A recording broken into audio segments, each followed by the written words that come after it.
Hi, Karita Gardner here, and today we're going to talk about the erase tool. I am loving going over all these simple tools and tricks in Illustrator with you, and I hope that it's really helping you get comfortable in Illustrator. None of these tutorials I've been giving you have been more than, 3 or 4 minutes? And the point is, I know you are busy, so you're trying to get in all the information you can in a short period of time.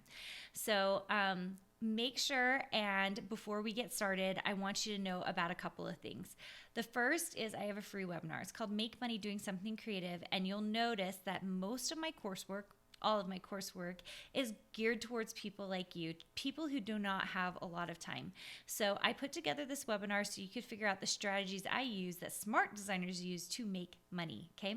And the second thing is check out my newest boot camp coming up. My design boot camp is $17 and it is amazing. If you've been thinking about becoming a designer and really are interested in the fast track to becoming a designer, you can check that out and the webinar out at KarinaGardnerCourses.com. Okay, let's get started here. So we need to make something, right? So come over to your rectangle tool and just make a big rectangle or square. I'm not holding down my shift key, so it's just gonna make a big rectangle any size.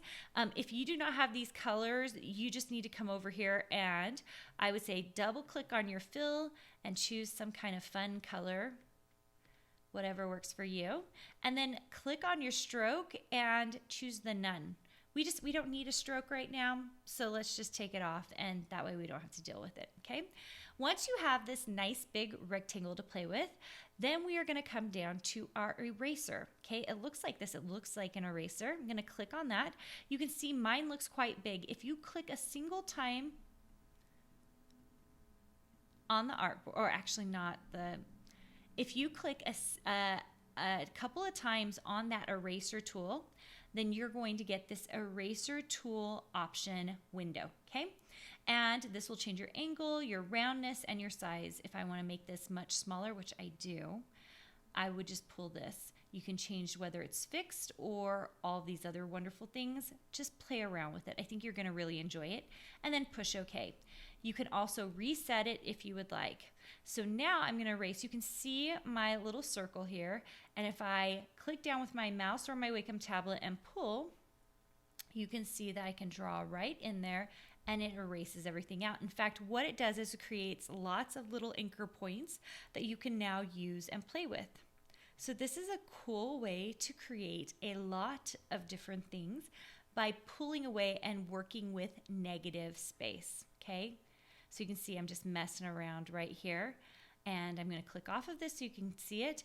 All of these pieces are now individualized pieces, okay? So the moment you break apart a rectangle like this, they are all on their own. They are not, you can see, look, I can move this. It's not going to be connected anymore. So you do have to treat them like individual objects. And that's it. Isn't that so fun? So I would encourage you to play around with this technique. It is super fun for illustrating and designing new things, including logos and other wonderful things. So make sure and check it out. It's really fun. All right, if you have a chance, go run over to my website, check out that free webinar and my next design bootcamp at KarinaGardnerCourses.com, and I will see you soon.